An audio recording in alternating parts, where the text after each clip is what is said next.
배에 물이 들어갔고 큰 사고가 나서 현장에서 이제 그걸 본 김정은은 이걸 용서할 수 없다고 하면서 이제 북한이 공대공 미사일을 우리보다 먼저 만들었을 뿐만 아니라 이 공대공 미사일이 왜 문제가 되냐면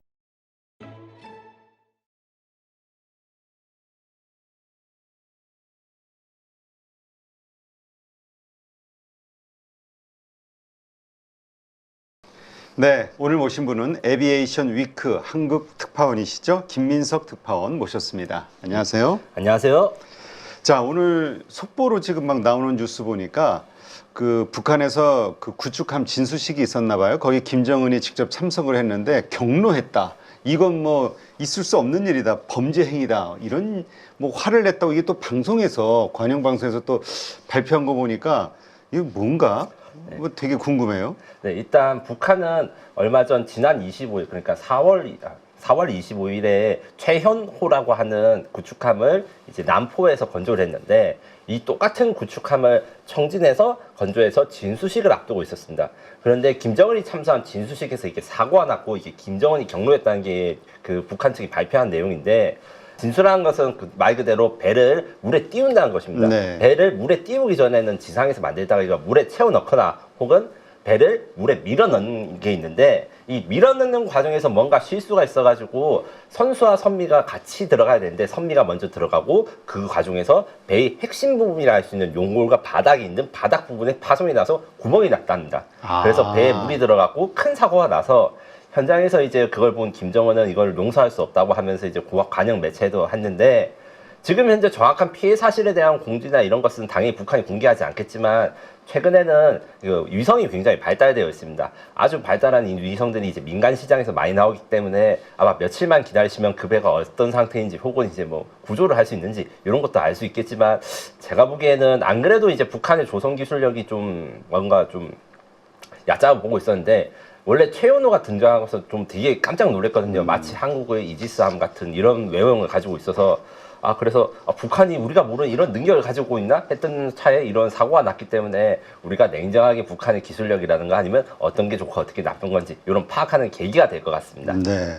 하여튼 뭐 뭔가 새로운 무기들, 엄청나게 뛰어난 성능을 가진 무기다 하면서 발표하면서 그 김정은이 직접 참관하고 한 것들이 뉴스에 나오다 보니까 이게 뭐지? 이렇게 발전하고 있나? 그런 생각을 했었는데 일단 배가 진수한다는 건 그러니까 이게 이 몸통이 같이 끝과 끝이 옆으로 이렇게 해서 바로 떠야 되는 거죠? 네, 여러 가지 방법이 있는데 끝에서부터 밀고 들어가는 방법, 양옆으로 밀고 들어가는 방법, 이 방법이 있고 대한민국의 경우에는 도크를 조종해가지고 물을 채워 넣는 식인데 이 북한의 경우에는 이런 시설이라는 게 발달이 안 돼가지고 밀어가지고 넣는 과정에서 문제가 생긴 것으로 보입니다.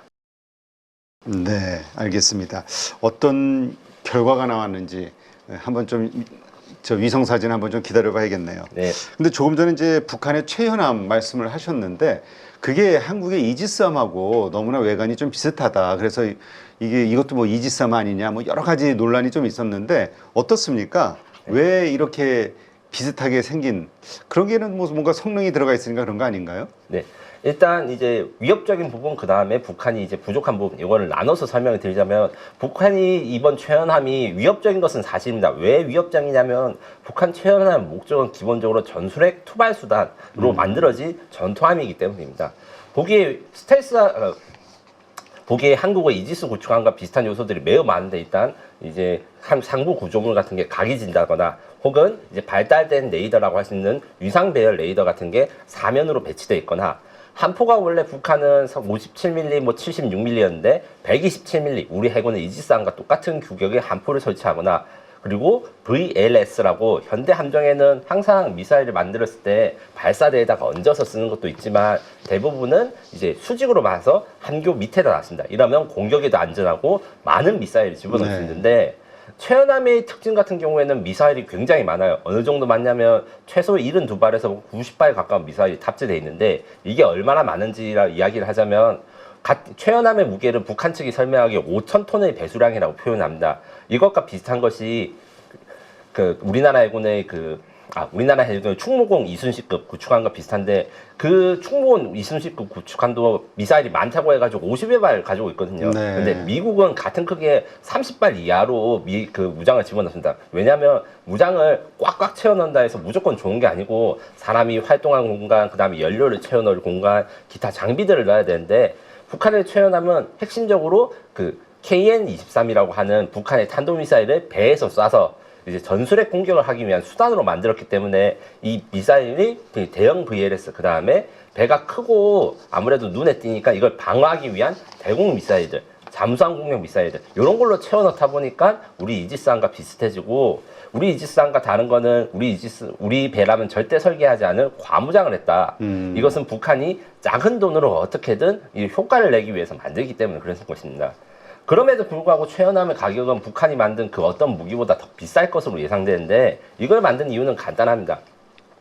핵무기의 경우에는 핵무기가 쏴가지고 터지는 것도 중요하지만 아무래도 이제 최고 지휘부가 명령을 낼 때 원활하게 통신을 해가지고 표적을 할당하고 이런 게 중요합니다. 북한이 얼마 전에 김군옥 영웅함이라는 SLBM 잠수함을 만들어서 우리 장보고 3보다 훨씬 성능이 떨어지지만 그래도 이제 핵무기를 탑재했다고 주장하는 잠수함을 만들었는데 이건 여러 가지 문제가 있지만 제일 큰 문제는 통신이 있습니다. 네. 잠수함에다가 야, 핵미사일 쏘라 이렇게 명령을 내릴 경우에는 이제 일반적인 전파로는 통하지 않고 극초장파라는 게 필요한데 이번에 개봉하고 있는 그 미션 임파서블에도 약간 그 비슷한 장면이 나와요. 이게 잠수함에다가 그 통신을 하려면 일반적인 통신기로는 절대 안 됩니다. 그래서 엄청 큰, 그러니까 수십 미터짜리의 안테나를 달고 있어야 되는데 눈에 잘 띄니까 파괴도 잘 되고 이게 명령이 잘 되는지 알 수가 없어요. 대신에 배는 무전기 같은 게 많이 탑재되어 있으니까 김정은이 원하는 시기에 원하는 명령을 할 수가 있어가지고 이 배를 만든 것이지만 아무래도 무리하게 이걸 만들었다 보니까 이 사고가 나는 것도 당연하고 남포와 청진, 요게 또 중요한 점이 있습니다. 우리나라 같은 경우에는 삼면이 바다라고 하지 않습니까? 동해와 서해가 우리가 남해로 연결되어 있는데 북한은 그것이 연결되어 있지 않아가지고 동해에 만들 배와 서해에 만들 배를 조선소를 따로 만들어서 연결했어요. 그래서 저번 최연함의 경우에는 남포에서 건조를 했고 이번에는 청진에서 건조를 한 걸로 알고 있는데 청진과 남포의 그 조선소 기술 차이가 이런 사고를 또 만들게 한 원인이 아닐까 이렇게 생각이 듭니다. 그러니까 그 북한에 있는 조선소, 그러면 북한 조선소니까 다 똑같은 거라고 보통 생각하는데 조선소마다 기술력의 차이가 있을 수 있다. 네. 그리고 그런 이유 같은 경우에는 북한도 우리나라처럼 수도권 집중 국가인데 이게 독재 국가의 수도권 집중은 우리가 생각하는 서울에 땅값이 비싸고 아파트가 많고 백화점이 있는 거랑 차원이 다릅니다.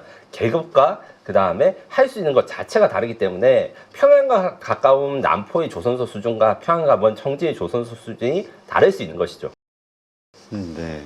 그렇다면 어쨌든 그 최연함, 북한이 만든 최연함 같은 경우 우리 입장에서는 어쨌든 가장 그 조심해야 될 북한의 어떤 해군 전력이잖아요. 어떻습니까? 이것을 상대할 우리의 전력은 어떤 게 있나요? 기본적으로 최연함은 원래는 북한이 가지고 있지 않았던 미사일 방어 능력, 이것이 이번에 최초로 구현된 것인데 우리나라의 이지스 구축함이나 대곡구 구축함처럼 위상 배열 레이더로 적을 탐지한 다음에 수직 발사하는 대공 미사일을 통해 가지고 이 미사일을 격추할 수 있다. 대한 미사일이라고 하거든요. 안티CB라고 하는데 요거 능력 때문에 여러 가지 좀 기존의 북한 배들을 상대하는 것과는 많이 달라야 돼요. 거기다가 북한은 요새 우크라이나에 파병을 했지 않습니까? 네. 거기서 이제 드론 보트가 굉장히 우크라이나군이 많이 써서 러시아 해군이 피해를 보고 있는 것을 보고 이런 드론 보트, 자폭 보트를 막기 위한 미사일도 16발 갖추고 있어요.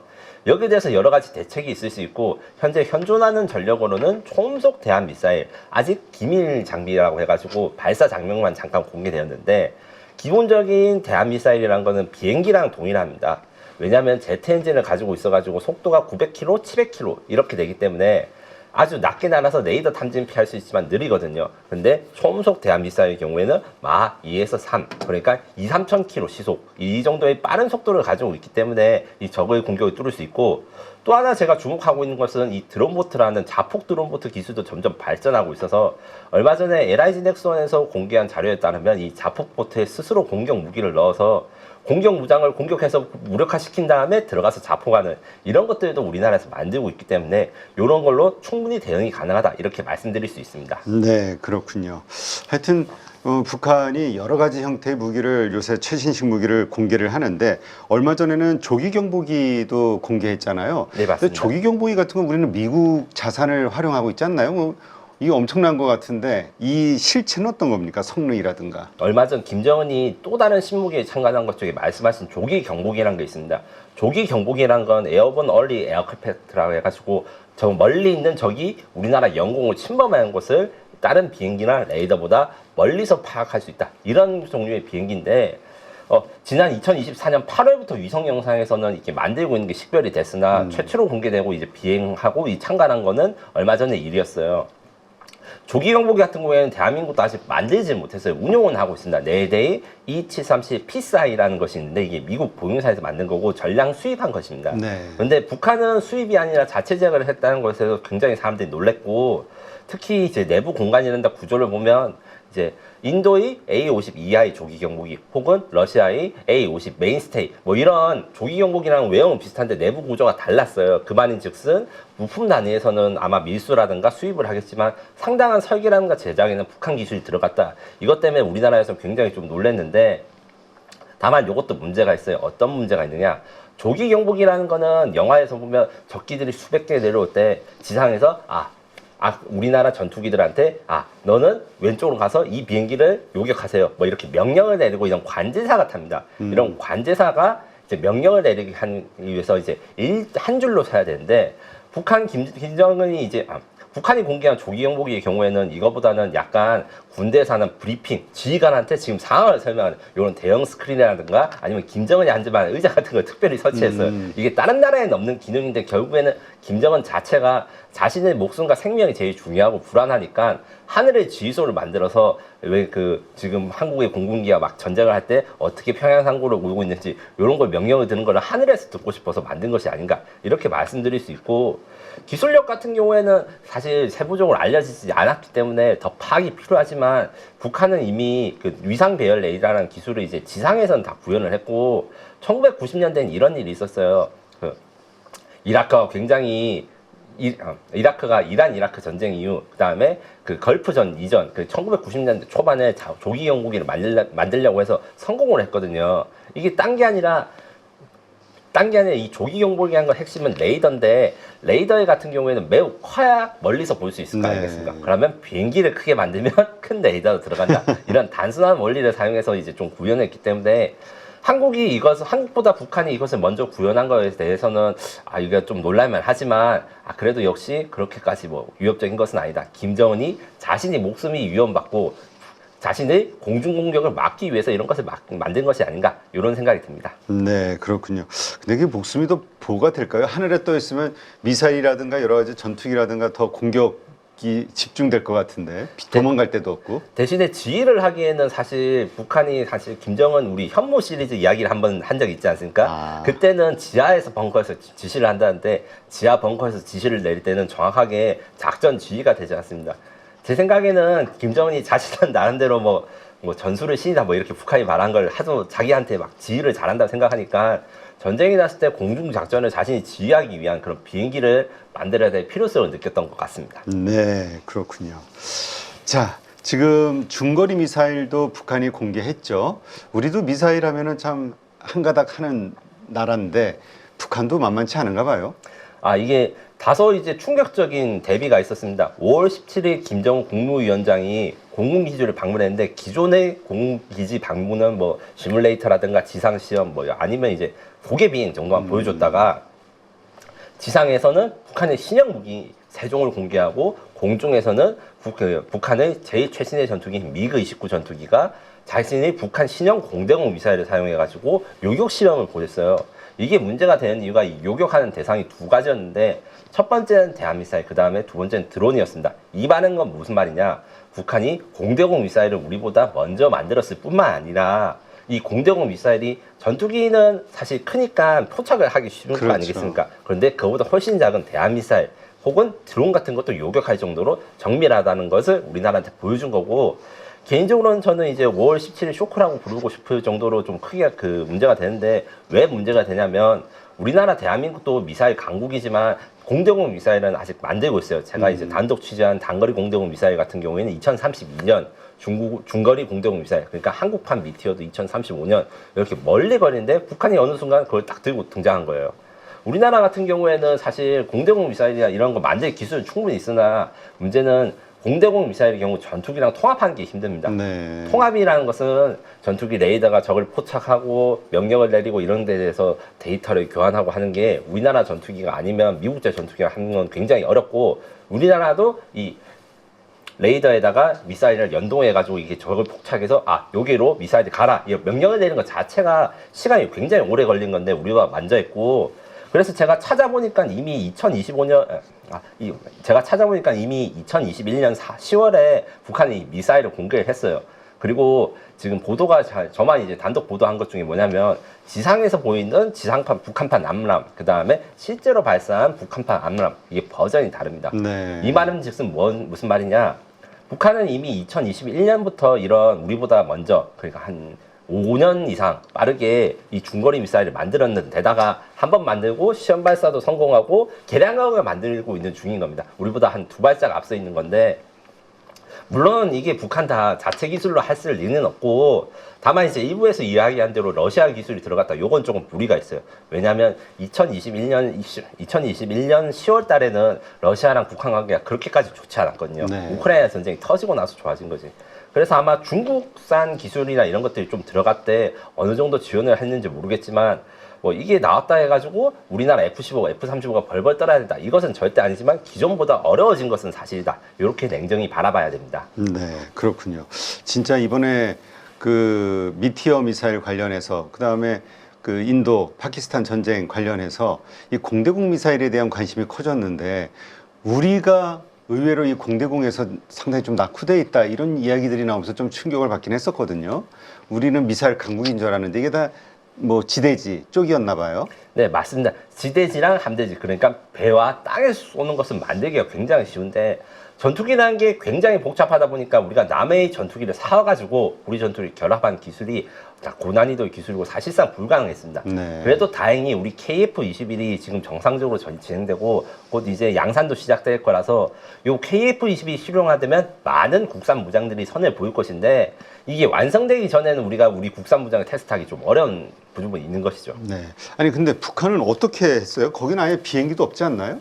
네, 북한은 지금 600대 이상의 전투기가 있지만 대부분 다 구형이고, 핵심은 40여 대의 미그 29 전투기가 그나마 최신형인데 요것도 40년 정도 되는 굉장히 오래된 것입니다. 되게 오래됐네. 다만 북한은 그 무기 발전 기술이 이런 데 집중을 하고 또 무기를 수출하다 보니까 얼마 전에 몇 년 전에 무슨 일이 있었냐면 BBC 다큐멘터리에서 북한의 무기 판매상을 원래 추적해서 북한이 파는 무기들 카탈로그를 받은 적이 있어요. 이게 미스터 제임스라고 해서 다큐멘터리로 있었는데, 이때 나온 북한의 무기들이 생각보다 많이 있었어요. 특히 무전기라든가 전자장비, 미사일 같은 것도 그때 당시에 있었는데, 우리가 지금 이야기하고 있는 현무에 그 대응할 수 있는 스커드 미사일, 아니면 우리나라 현궁 대전차 미사일에 해당되는 뭐 대전차 미사일 이런 것뿐만 아니라 그때 이미 공대공 미사일, 그 다음에 항공기에 들어간 컴퓨터 이런 것도 있었어요. 북한이 아마 제한된 자원으로 최소한의 개조를 하기 위해서 많은 노력을 한 것으로 보이나, 이것 같은 경우에는 쉽게 말해서 야매 의사한테 진료받는 것과 똑같습니다. 만들 수 있어요. 만드는 것보다 현대 무기는 뭐가 더 어렵다? 테스트랑 검증이 어렵습니다. 하긴 이번에 뭐 러시아에 그 군수 지원 해줬는데 상당한 게 뭐 불발탄이었다, 뭐 이런 얘기들이 나오긴 했었죠. 네, 그것 때문에 러시아에서 북한에 직접 찾아가서 북한의 군수상, 지금 우리나라 치면 국방과학기술연구소장 되는 분이 미사일 책임자가 러시아 현장에 직접 가서 불발탄이나 이런 걸 분석하고 이런 사건들이 있었는데, 제가 보기에는 북한한테 미사일을 받았는데 불발탄이라든가 정확도가 떨어지는 게 굉장히 많아가지고, 제가 우크라이나 언론인가 인터뷰 해봤을 때 그 북한의 KN-23이 원래 표적에서 한 400m, 500m 떨어지는 경우도 있었다고 해요. 다만 그것도 초기 단계고, 이런 북한과 러시아 간의 이 정밀도에 대해서 누가 잘못했냐 이런 논쟁을 거친 끝에 최신형은 100m 이하까지 줄어들었다, 이런 이야기를 우크라이나 언론인한테 들어서 북한이 문제가 있는 것은 사실이나 이런 우크라이나 전쟁을 점점 발전하고 있어서 우리도 가만히 이렇게 손 놓고 있을 수만 없는 그런 상황이라고 설명할 수 있습니다. 네. 그렇다면 아까 이야기하셨던 그 뭐죠? 조기 경보기, 그리고 이 공대공 미사일, 이런 것들이 합쳐지면은 상당히 위협적일 수도 있겠다라는 생각이 드는데요. 네, 맞습니다. 원래는 조기경 무기는 방어용 무기체계, 그러니까 북한이 영공을 침범한 적기를 경고하는 것이기 때문에 방어용이지만 문제는 대한민국과 북한이 너무 가깝다고 생각하는, 가까운 게 문제입니다. 조기경 무기가, 우리나라 조기경 무기 경우에는 탐지거리가 400km에 달하는데 북한이 그 정도의 북한이 그 정도의 탐지거리를 가지지 않았다고 가정을 해도 한 200km만 돼도 평양 상공에서 휴전성 상공에 떠서 비행하는 우리 전투기들을 탐지할 수 있거든요. 미그 29가 방금 전에 오래됐는데 중거리 미사일 탑재한 이유에 대해서 사람들이 사실 많이 의아하게 생각합니다. 왜냐하면 미사일 성능이 아무리 좋아도 이게 미사일한테 요걸 발사해라 명령을 하는 이 레이더의 성능이 받쳐주지 않으면 제 사거리를 내지 못하거든요. 네. 근데 여기서 문제가 발생합니다. 조기경 무기도 북한 국산, 미사일도 북한 국산. 이러면 미그 29가 조기경 무기로부터 이 탐지한 정보를 받아가지고 이 북한산 미사일이 원거리 공격을 할 경우에 최악의 경우에는 어떤 일이 생길 수 있는가? 대한민국의 공군기지 중에 전방기지는 뭐 나름 수원기지라든가 강릉기지 이런 것들이 있을 수 있는데 요 기지에서 이제 이륙하자마자 북한군의 미사일 공격을 받거나 이런 우려가 있어서 요 부분에 대한 대책은 필요하다 이렇게 말씀드릴 수 있습니다. 네, 그렇군요. 이제까지 우리 한국 공군이 북한보다 이 비행기 자체가 워낙 신형이고 뛰어난 성능을 가지고 있다. 공중전하면 다 이길 것이다 이랬는데 이게 멀리서 그냥 발사해버리면 그런 미사일이 있다고 하면 뭐 이번에 인도 파키스탄에서도 그런 결과가 나왔으니까 그러니까 우리는 바로 이륙하자마자 공격을 받는 그러면 이제 약간 무대책으로 당하는 수밖에 없는 그런 결과가 나올 수도 있는 거군요. 물론 우리나라 공군과 우리나라 방위사업들이 그렇게 만만하지 않습니다. 이런 위협에 대해서 먼저 알고 있었고 여기에 대한 여러 가지 대응책, 그러니까 인도 파키스탄 공중전이 한국에서 재현되지 않도록 여러 가지 기술과 이런 것 능력을 개발하고 있는데 요거 같은 경우에는 인도 파키스탄 부분에서 제가 좀 더 다루겠지만 기본적으로 북한의 그 공중전 능력을 더 먼저 두 수 앞서 나갈 수 있는 기술들을 만들고 있습니다. 네, 그러니까 만들고 있지만 현재 시점에서는 그들의 이 원거리에서 그 공격하는 미사일 이거에 대해서는 우리가 좀 긴장을 할 수밖에 없는 상황이라고 봐야겠군요. 대책을 세워야 하는. 맞습니다. 예. 네, 알겠습니다. 6월 대선을 앞두고 있는 상황에서 헌법 개정이라든지 증시 활성화에 대한 그런 기대감들이 분명히 만들어질 거라고 생각을 하고 있고요. 트럼프가 고관세를 매기는 부분들이 지금 해결이 되어가는 단계잖아요. 금리 인하 시기에 수출하는 나라이기 때문에 외국인들까지 들어오게 된다라고 하면 굉장히 좋은 흐름이 만들어질 수 있다. 증시가 좋아졌을 때 잘 벌고 더 많이 버는 사람들은 준비가 되어 있는 그런 사람들이거든요. 명확하게 어떤 사야 되는 기준, 팔아야 되는 기준, 원칙이 안 잡혀 계신 분들은 자신만의 기준과 원칙, 포인트를 잡아서 매수 매도의 타이밍을 잡는 훈련을 계속 반복을 해보는 거죠. 8주 동안 무려 24번이나 되는 라이브를 통해서 트렌드에 맞게끔 대응을 하실 수 있도록 그러한 훈련을 진행하는 이 부분이 핵심이라고 보시면 될 것 같습니다. 복잡한 이론보다는 시장 흐름을 파악하는 눈과 타이밍을 잡아가는 그런 포인트라고 생각하시면 됩니다.